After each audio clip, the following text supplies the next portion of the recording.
특성을 하는 친구들이 제 친구들입니다.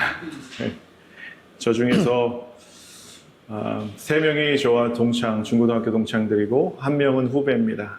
Among the 4 singers, 3 are my friends, and just one is my, younger schoolmate. 저는 오늘 여러분과 함께 부자와 거지 나사로라는 제목으로 말씀을 나눠볼까 합니다. 이 누가복음 16장을 펼 때마다 참 무릎을 꿇지 않고는 볼 수 없는 장이다라는 생각을 많이 했었습니다. 지난 6년간 이 말씀을 깨닫고 싶어서 참 여러 번 오랫동안 무릎을 꿇고 또 꿇었습니다. 바로 그 중에서 첫 번째 말씀이 나오는 것은 불의한 청지기 말씀이 나오고요. 그 다음에 이 부자와 나사로에 대한 예수님의 비유가 나타나게 됩니다. 다 같이 한번 말씀을 읽도록 하겠습니다. 시작.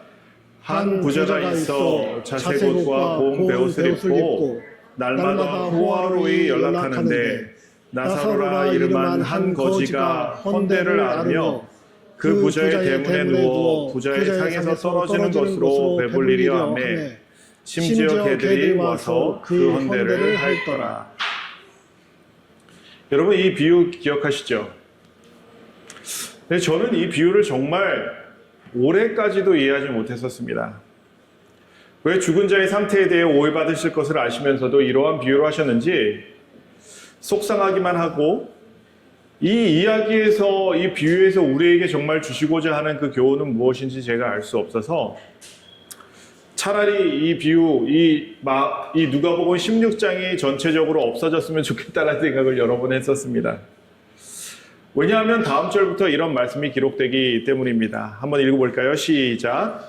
이에 그 거지가 죽어 천사들에게 받들려 아브라함의 품에 들어가고 부자도 죽어 장사되매 저가 음부에서 고통 중에 눈을 들어 멀리 아브라함과 그 품에 있는 나사로를 보고 불러 가로되 아버지 아브라함이여 나를 긍휼히 여기사 나사로를 보내어 그 손가락 끝에 물을 찍어 내 혀를 서늘하게 하소서. 내가 이 불꽃 가운데서 고민하나이다. 아니 밑도 끝도 없이 거지는 천국 가고 부자는 지옥에 가는 것도 이해가 되지 않았습니다. 더하여 죽자마자 이렇게 심판을 받는 것도 이해되지 않았습니다. 이 비유를 이해하고 싶어서 6년간 마음의 짐처럼 이 말씀에 대한 갈망이 있었고 갈급함을 가지고 있었습니다. 한 2주 전 저녁에 제가 이 말씀을 보면서 물론 기도는 했지만 이번에도 이 말씀을 안 가르쳐 주시겠지라고 하고 저도 마음 자체가 굉장히 싱숭생숭하는 그런 마음이라서 이 말씀을 정말 진실하게 볼 수 있는 그런 상황이 아니었었습니다. 그런데 갑자기 그 말씀을 쭉 읽는데 말씀을 확 열어주시면서 이게 이 말씀 아니냐라고 저한테 물어보시는 하나님의 그 응답하심을 경험하게 되었습니다. 그 전에 했던 기도를 지금서야 응답해 주신 것입니다. 이것은 저의 간절함 때문도 아니었고 심지어 더 깊게 보고자 하는 노력도 없었기 때문에 전에 드렸던 그 기도의 응답으로 밖에는 제가 설명드릴 수가 없습니다. 여러분 모든 말씀은 나에게 주신 말씀이고 나의 상태를 깨우시는 말씀이심을 보게 됩니다. 다시 말씀으로 돌아가 한 절 한 절 그 의미를 같이 생각하며 이해하는 시간이 되면 참 좋겠습니다. 한 부자가 있어 자색옷과 고운 베옷을 입고 날마다 호화로이 연락하는데 여기서 부자는 어떤 부자일까요? 돈 많은 부자일까요? 사실 이 말씀에서 예수님께서 말씀하시고 싶은 이 부자는 돈이 많은 부자가 아니고 말씀이 풍족한 부자입니다. 이 부자는 더 많은 말씀의 혜택을 가진 자고 더 많은 말씀을 들었고 진리의 빛을 받고 호화로이 잔치할 정도로 말씀을 많이 가진 사람입니다. 여기서 연락은 기뻐하는 자, 즐거워하는 자라는 뜻입니다. 말씀을 받고 즐거워하는 자들이 자라는 것입니다. 재림교회는 많은 진리와 기별을 가지고 말씀의 잔치를 벌이면서 스스로 충족하고 즐거워하고 그렇게 신앙생활을 하는 자들입니다. 그럼 이 부자가 입은 자색 옷은 무슨 의미가 있을까요? 자색 옷은 예수님께서 고난 중에 잠시 입히심을 당한 옷의 색깔입니다. 예수께서 자색 옷을 입히고 예수에게 자색 옷을 입히고 가시면류관을 엮어 쓰이고 아마도 왕이 입어야 되는 색이라고 저는 알 수밖에 없었습니다. 뭐냐면 그 다음 절에 이렇게 기록되어 있기 때문입니다. 예하여 가로되 유대인의 왕이여 평안할지어다 하고 자색 옷은 원래 왕이 입는 옷이기 때문입니다.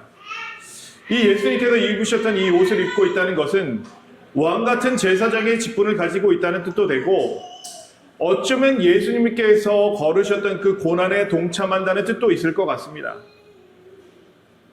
왜냐하면 재림교회는 안식일의 문제로 여러 번 고난을 당하게 되고 또 지금도 많은 사람들이 군대에서 고통을 당하기 때문입니다. 그럼 부자가 입고 있는 이 고운 베옷은 무슨 의미가 있을까요? 성경은 이렇게 얘기합니다. 그에게 허락하사 빛나고 깨끗한 세마포를 입게 하셨은즉 이 세마포는 성도들의 옳은 행실이로다 하더라. 이 단어는 빗소스라는 단어로 이 성경책에서 등장하고 또 계시록에서는 빗시노스라는 단어로 등장합니다.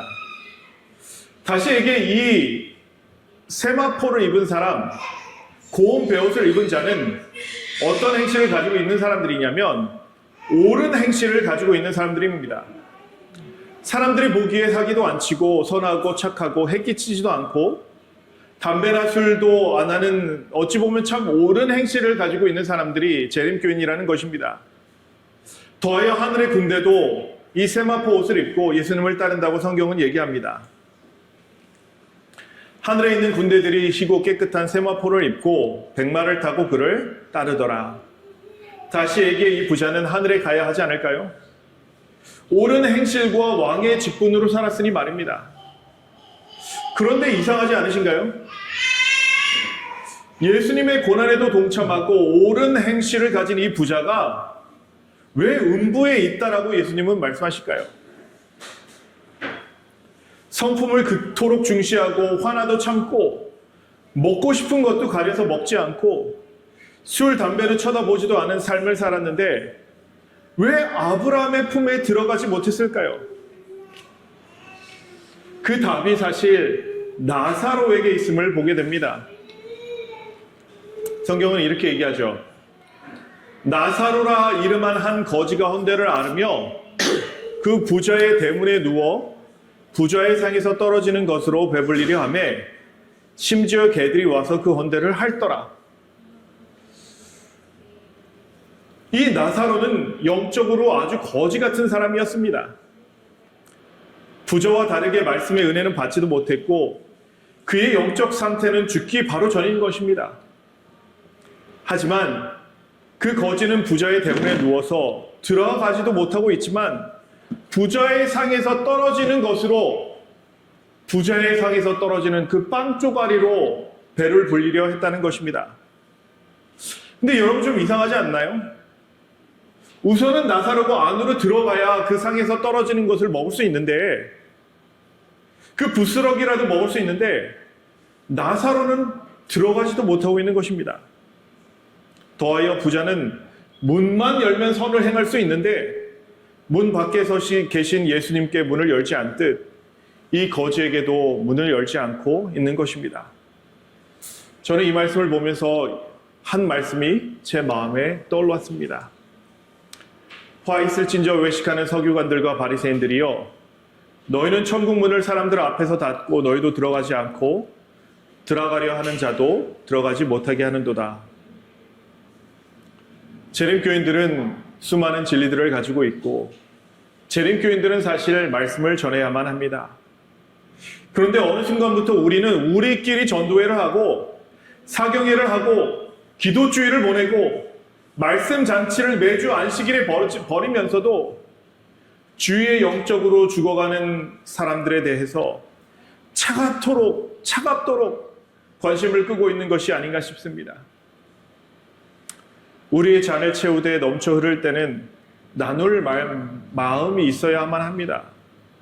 그런데 저희는 부자처럼 우리끼리 진지하고 잔치하고 있을 때가 많은 것 같습니다. 예수님은 이렇게 말씀하셨죠. 한번 같이 읽어볼까요? 시작. 주라, 그리하면 너에게 줄 것이니 곧 후이 되어 누르고 흔들어 넘치도록 하여 너에게 안겨주리라. 너희의 헤아리는 그 헤아림으로 너희도 헤아림을 도로받을 것이니라. 이 말씀은 꼭 물질만을 의미하는 것 같지가 않습니다. 이 말씀은 어쩌면 말씀을 의미하지 않을까 싶습니다. 제 경우 물질은 그냥 나누면 없어질 때가 많았는데 말씀은 나눌수록 더 주심을 매번 경험을 하기 때문입니다. 예수님의 삶이 주는 삶이었다면 우리도 똑같이 주는 삶을 살아야 하는데 다른 사람들을 동정하고 다른 사람들의 영혼을 영적으로 죽어가는 많은 사람들을 우리는 돌아봐야 하는데 그러지 못할 때가 많이 있는 것 같습니다. 만약 우리가 나누지 못하고 있다면 둘 중 하나의 이유일 것입니다. 내가 나눌 만한 말씀이 없어서 내 영혼이 죽어가기에 나도 갈급한 영혼일 가능성이 있고 또 하나는 내 구원, 내 가족의 구원만을 위해 기도하고 있는 이기적인 신앙을 하고 있기 때문이 아닐까 하는 마음이 듭니다. 다 같이 한번 말씀을 읽어볼까요? Let's read it together. 1, 2. 누가 이 세상 재물을 가지고 형제의 궁핍함을 보고도 도와줄 마음이 막으면 하나님의 사랑이 어찌 그 속에 거할까 보냐. 자녀들아, 우리가 말과 혀로만 사랑하지 말고 오직 행함과 진실함으로 하자. 이로써 우리가 진리에 속한 줄을 알고 또 우리 마음을 주 앞에서 굳세게 하리로다. 네. 만약 우리가 진리를 가지고만 있지 않고 진리에 속한다면 우리는 형제를 돌아볼 수 있는 사람이라 말씀은 전하고 있는 것입니다. 우리가 진리를 가지고 있으면 뭐 하나요? 말씀의 빛을 그토록 많이 가지고 있으면 뭐 하나요? 옳은 행실과 왕같은 제사장의 자리를 가지고 있으면 뭐 하나요? 사랑이 없어 주위 사람들을 돌아보지 않는데 말입니다. 거지 나사로가 대문 밖에 있는데 그 말씀 부스러기도 주지 않고 있으니 말입니다. 성경은 이렇게 얘기합니다. 내가 사람의 방언과 천사의 말을 할지라도 사랑이 없으면 소리나는 부리와 울리는 꽹과리가 되고, 우리가 너무 자주 듣던 말씀 아닌가요? 재림교회는 뭐가 없다는 얘기를 자주 듣죠? 사랑이 없다는 얘기를 너무 자주 듣습니다. 반면에 나사로는 부자의 집에 들어가지 못해도 진리를 찾고자 하는 그 열망은 포기하지 않았던 사람입니다. 상에서 혹이나 떨어질 수 있는 부스러기가 문밖에까지 올 수 있을 것이라는 희망을 가지고 진리를 찾고 또 찾던 사람입니다. 나사로는 부자의 얼굴을 알지 못하지만 부자는 나사로를 분명히 알고 있었습니다. 다시 얘기해, 부자는 나사로를 알지만 그가 죽던 말던 상관하지 않던 사람이 바로 부자였던 것입니다. 여러분, 우리가 지금 적극적으로 영혼을 찾지 않고 오는 영혼 문 열고 들어와야 그들을 환영한다는 것은 사실 너무도 문제 있는 교회임을 우리가 자청하고 있는 것입니다. 우리는 문도 열어주지 않습니다.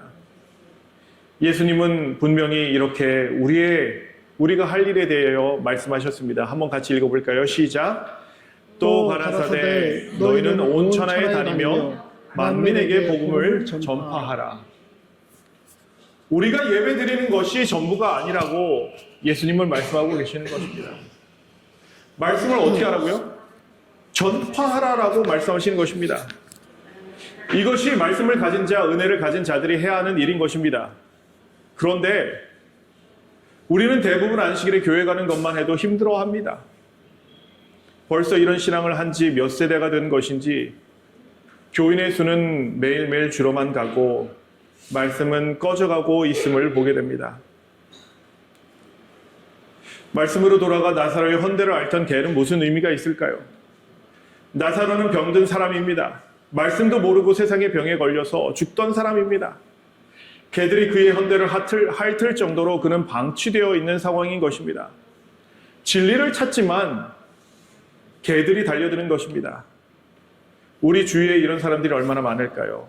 너무도 많습니다. 너무도 많습니다. 베드로는 개들에 대해 이런 말씀을 기록했습니다. 참 속담에 이르기를 개가 그 토하였던 곳에 돌아가고 돼지가 씻었다가 더러운 구덩이에 도로 누웠다 하는 말이 저에게 응하였도다. 개들은 안 좋은 것을 알면서도 같은 죄를 반복해서 짓는 사람들입니다. 거지 나사로는 영적으로 죽어가고 있는데 이런 사람들이 와서 그의 상처를 더 아프게 하고 있는 상황인 것입니다. 거지 나사로는 결국 죽게 됩니다. 하지만 그의 삶의 방향은 진리를 갈급한 상태로 죽게 되는 것입니다. 그가 모든 진리를 알지 못했지만 그래도 믿음을 지키며 진리를 따른 것입니다. 그래서 비록 부자의 집에 들어가 말씀과 진리의 혜택은 받지 못했으나 믿음으로 진리를 구하던 나사로는 믿음의 아버지인 아브라함의 아들이 된 것입니다.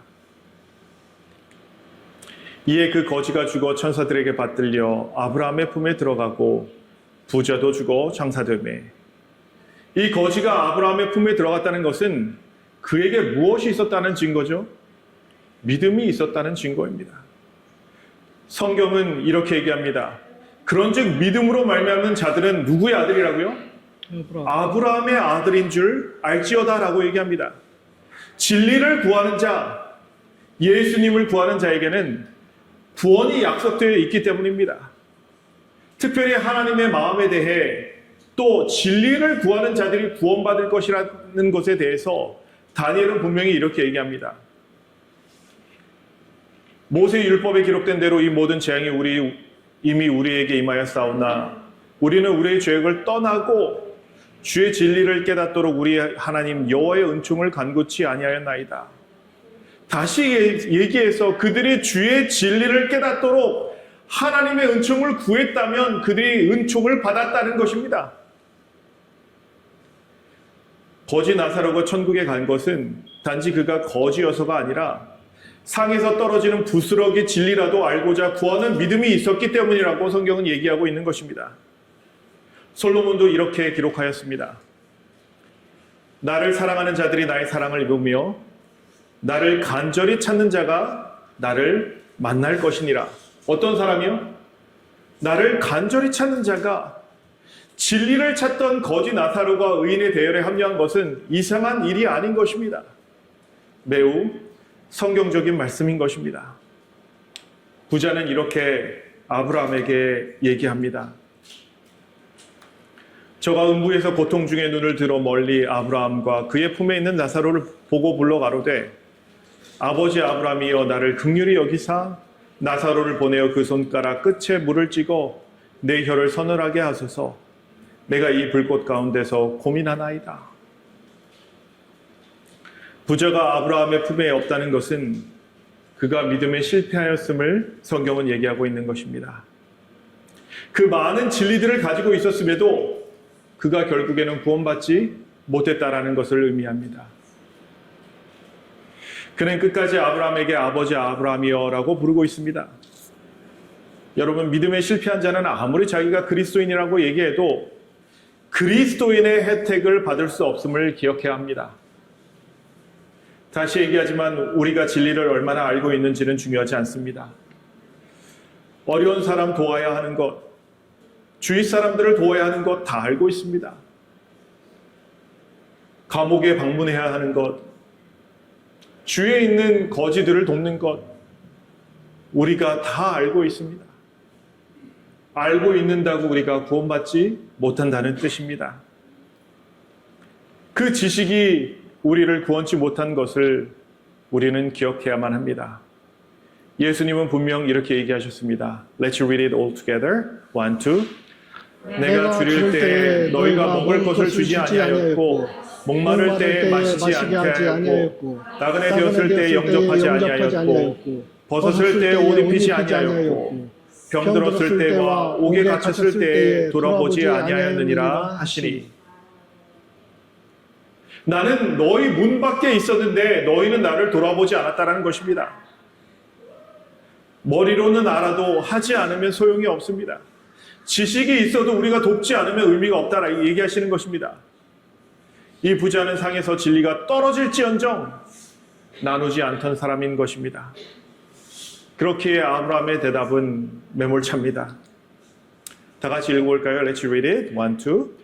아브라함이 가로되 너는 살았을 때 내 좋은 것을 받았고 나사로는 고난을 받았으니 이것을 기억하라. 이제 저는 여기서 위로를 받고 너는 고민을 받느니라. 이 말씀에서 부자가 받은 좋은 것은 분명 좋은 진리의 말씀인 것입니다. 그는 하나님에 대하여 너무도 많이 들었던 것입니다. 너는 진리의 말씀을 그토록 많이 받았는데 믿음 없이 살았다라고 예수님은 얘기하고 계시는 것입니다. 하지만 나사로는 말씀의 갈급함으로 고난을 받았으니 저는 위로를 받는다 얘기하시는 것입니다. 예수님께서는 위로를 받는 자들에 대해서 이렇게 얘기하셨습니다. 애통하는 자는 복이 있나니 저희가 위로를 받을 것이며, 다시 얘기해 나사로는 진리를 알기 위해 애통했다는 것입니다. 여러분, 우리의 삶은 지금 어떤 삶을 살고 있나요? 우리의 신앙만을 위해서 교회만 오고 있지는 않은지 한번 생각해 봐야만 합니다. We must really think that our faith today is really designed for myself alone. And we not saying that we come to church and that's it. 문제는 이 부자도 아브라함을 아버지라고 부른다는 사실입니다. 불로 가로되 아버지 아브라함이여 나를 긍휼히 여기사 나사로를 보내어 그 손가락 끝에 물을 찍어 내 혀를 서늘하게 하소서. 내가 이 불꽃 가운데서 고민하나이다. 성경에서 물은 생명을 의미할 때가 많이 있습니다. 자신에게도 아주 조금의 생명, 곧 은혜라도 달라 얘기하는 것입니다. 아브라함은 그렇게 할 수가 없습니다. 믿음이 있는 삶을 살았어야 은혜에 들어가는데 그 은혜를 나눌 수 없다라고 아브라함은 얘기하고 있는 것입니다. 그래서 아브라함은 이렇게 얘기합니다. 아브라함이 가로되 너는 살았을 때 내 좋은 것을 받았고 나사로는 어떻게 했다고요? 고난을 받았으니 이것을 기억하라. 이제 저는 여기서 위로를 받고 너는 고민을 받느니라. 이뿐 아니라 너희와 우리 사이에 큰 구렁에 끼어 있어 여기서 너희에게 건너가고자 하되 할 수 없고 거기서 우리에게 건너올 수도 없게 하였느니라. 위에서 얘기했듯이 부자는 살았을 때 내 좋은 것을 받았고 즉 생명의 말씀을 받았고 반면에 나사로는 믿음으로 진리의 말씀을 간구하고 그 말씀을 지키느라 고난을 받았다 얘기하는 것입니다. 예수님께서는 빌라델피아 교회에 이런 말씀을 하셨습니다. 볼지어다 내가 내 앞에 열린 문을 두었을 때 능히 닫을 사람이 없으리라. 내가 내 행위를 아노니 내가 적은 능력을 가지고도 내 말을 지키어 내 이름을 배반치 아니하였도다. 어찌 보면 빌라델피아 교인도 적은 능력, 즉 주어진 말씀이 많이 있지는 않았지만 그 작은 말씀을 지키며 예수님의 이름을 배반하지 않았다 하신 것처럼 이 거지 나사로도 고난 중에 분명 믿음을 지킨 것으로 우리는 이해할 수 있는 것입니다. 여러분, 그러면 아브라함이 얘기한 이 큰 구렁은 무슨 뜻이 있을까요? 이 구렁은 카스마라는 단어로 깊은 구렁이라는 뜻인데 성경에 단 한 번밖에 나오지 않습니다. 확실한 것은 이 구렁은 서로 지나가지 못한다는 것입니다. 어느 목사님들 말씀을 들으면 이 구렁이 다른 게 성품이라고 얘기하시는 분들도 들었는데 우리는 우리의 성품으로 구원받지 않습니다. 그런데 확실한 것은 이 두 그룹으로 나뉜 상황 어디서 여러분 많이 본 것 같지 않으신가요? 예수님께서 이렇게 말씀하셨죠. 한번 읽어볼까요? Let's read it. 시작. 모든 민족을 그 앞에 모으고 각각 분별하기를 목자가 양과 염소를 분별하는 것 같이 하여 양은 그 오른편에 염소는 왼편에 두리라. 이 구렁은 아무도 건널 수 없는 하나님의 심판이며 그 누구도 변경할 수 없는 은혜의 기간의 끝을 의미하는 것 같습니다. 그런데 이 심판은 우리가 죽어서 결정되는 것이 아닙니다. 우리의 오늘의 삶을 따라 결정되고 있는 것입니다. 매일매일의 삶을 통하여 우리는 나누어짐을 당하고 있는 것입니다. 심지어 아브라함은 이 구렁이 있는 목적에 대해 분명하게 너희에게 건너가고자 할 수가 없고 거기서 우리에게 건널 수도 없게 하였느니라 라고 얘기하는 것입니다. 자식의 이 구렁의 목적은 나누는 것이라는 것입니다. 이 부자는 이제 그 상황을 받아들입니다. 하지만 자신의 형제라도 구원을 받기를 원하기에 이렇게 얘기합니다. 가로되 그러면 구하노니 아버지여 나사로를 내 아버지의 집에 보내소서. 내 형제 다섯이 있으니 저에게 증거하게 하여 저희로 이 고통받는 곳에 오지 않게 하소서. 여러분, 우리는 한번 생각해 봐야 합니다. 왜 거지 나사로를 보내달라 얘기했는지 말입니다. 부자는 분명히 거지 나사로를 알고 있었기 때문에 그의 이름을 부를 수 있는 것입니다. 우리가 심판을 받는 이유가 무엇인가요? 우리가 심판받는 이유는 믿음의 부재입니다. 성경은 분명히 이렇게 얘기합니다. 한번 읽어볼까요? 시작. 저를 믿는 자는 심판을 받지 아니하는 것이요 믿지 아니하는 자는 하나님의 독생자의 이름을 믿지 아니함으로 벌써 심판을 받은 것이니라. 어떻게 보면 이 거지 나사로는 볼품도 없고 부유하지도 않았으며 교회에서 주목받지도 못했던 사람일 것입니다. 그러나 믿음은 지키는 자로 볼 수 있죠. 나사로가 가서 믿음을 가르쳐서 이곳에 오지 않게 해달라 얘기하는 것입니다. 하지만 아브라함의 대답은 단호합니다. 아브라함이 가로되 저에게 모세와 선지자들이 있으니 그들에게 들을지어다. 모세와 선지자는 성경 말씀을 뜻합니다. 그들에게 이미 성경 말씀을 주셨다고 말씀합니다. 하나님의 말씀이 성경 말씀을 듣고 지켜 행하면 된다고 얘기하는 것입니다. 부자는 또 아니라고 얘기합니다. 가로되 그렇지 아니하나이다 아버지 아브라함이여 만일 죽은 자에게서 저희에게 가는 자가 있으면 회개하리이다. 네, 어떻게 생각하면 정말 지옥에서 혹은 천국에 갔다가 돌아온 사람이 증인으로 선다면 우린 그 사람들의 말을 들을 것 같지만 사실은 절대 그렇지 않습니다.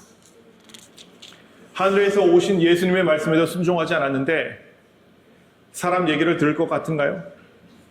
매일 주어지는 하나님의 말씀에 귀도 기울이지 않고 순종하지 않던 사람이 다른 사람의 말을 들을까요?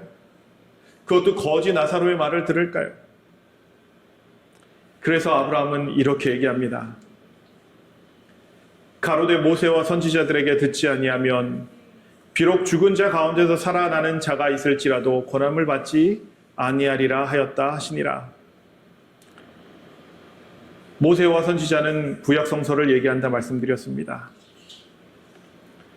우리에게 하나님께서는 오늘도 말씀으로 우리를 권하고 계시는 것을 보게 됩니다. 믿음을 지켜라 얘기하시면서 말입니다. 전도하라 말씀하십니다. 그런데 우리는 기적이 보이면 믿겠다 하고 있습니다. 여러분, 우리는 기적을 보고 싶으면 먼저 믿음을 지켜야만 하는 것을 알고 있습니다. 재림 교인들은 지금 부자로 살고 있습니다. 그런데 믿음을 가진 부자로 살아야만 합니다. 그래서 이 말씀을 지금까지 지키신 것이 아닌가 싶습니다. 믿음을 가진 부자가 저와 여러분이 되길 바라며 말씀을 줄입니다. 아멘.